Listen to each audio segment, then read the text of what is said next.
안녕하십니까.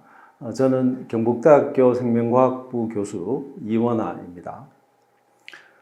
저는 1984년에 경북대학교 유전공학과에 입학해서 졸업을 하였고, 또 1993년에 미국 텍사스 오스틴 대학에서 면역학으로 박사학위를 받았습니다.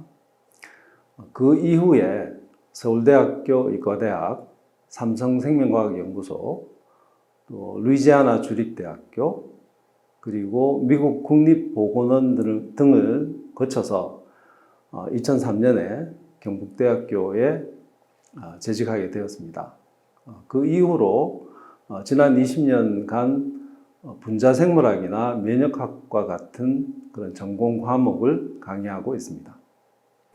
이 책을 출간하게 된 계기는 제가 2018년부터 과학과 문화라는 교양 과목을 강의하고 있습니다. 처음에는 좀 흥미로운 내용들을 모아서 조금씩 강의 자료에 사용하다 보니까 이 학생들이 교재가 없어서 좀 체계적인 그 학습이 좀 어렵다는 그런 의견이 있어서 책을 집필하게 되었습니다. 책의 핵심 내용은 이 문화란 어떤 것들에 의해서 형성이 되는가 하는 것입니다. 그 문화를 보면은 제일 많이 영향을 받는 것이 자연 환경이라고 볼 수 있습니다. 우리 의식주 문화, 특히 그 중에서도 집을 짓는 문화만 보더라도 그 알래스카에 사는 그런 추운 지역에 사는 사람들은 얼음집을 지어서 삽니다. 또 유목민들은 천막을 지어서 살고 있습니다. 그리고 사계절이 뚜렷한 한반도에 우리들은 한옥을 지어서 살고 있습니다. 이처럼 자연 환경이 문화에 상당한 영향을 미칩니다. 그리고 또 한 가지 문화에 영향을 미치는 것은 과학기술이라고 볼 수 있습니다. 한 가지 예를 들어서 여행 문화를 생각해 보겠습니다. 우리 300년 전만 해도 말이나 당나귀를 타고 그렇게 여행하던 시기에는 이 일반인들이 자기가 살던 곳을 벗어나서 어떤 다른 곳을 여행한다는 것 자체가 상당히 어려운 그런 여행 환경을 가지고 있었습니다. 그러나 산업혁명 이후에 기차가 발명되면서 이제 먼 거리로 여행하는 것이 가능해졌죠. 그래서 80일간의 세계 일주, 그런 책도 나왔습니다만. 그리고 요즘은 비행기로 여행을 할 수 있기 때문에 세계 각지의 유명 관광지들이 생겨났습니다. 그리고 앞으로 우주선이 가능해지면은 우주여행도 가능할 것으로 생각이 됩니다. 이처럼 과학기술이 발전함에 따라서 문화도 상당한 영향을 받게 되고 어떻게 보면 공진화하는 그런 관계라고도 볼 수 있습니다. 그래서 이런 예전 선조들의 문화를 우리가 자세히 살펴보면은 그때의 과학기술이 어땠는가를 우리가 좀 찾아낼 수 있습니다.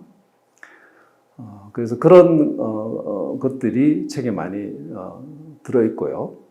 그 다음 그걸 역으로 이제 해석을 하면은 우리 과학기술이 앞으로 어떻게 발전할 것인가를 좀 예측한다 또는 예상할 수 있기 때문에 그것을 바탕으로 미래의 사회, 미래 문화가 어떨지 알 수 있습니다. 그래서 그런 것들을 이 책에서 담고 있습니다. 독자들에게는 우리가 과학기술을 좀 더 과감하게 받아들이자 하는 얘기를 하고 싶습니다. 이 과학기술이 어떤 문화와 사회에 끼치는 영향이 크기 때문에 그걸 잘 받아들여야 하는데 우리 예를 들어서 우버나 타다 같은 걸 보면은 이 우버는 전 세계 어디서든 거의 사용할 수 있는 그런 자동차 공유 플랫폼인데 그것이 우리나라에서는 활성화되고 있지 않습니다.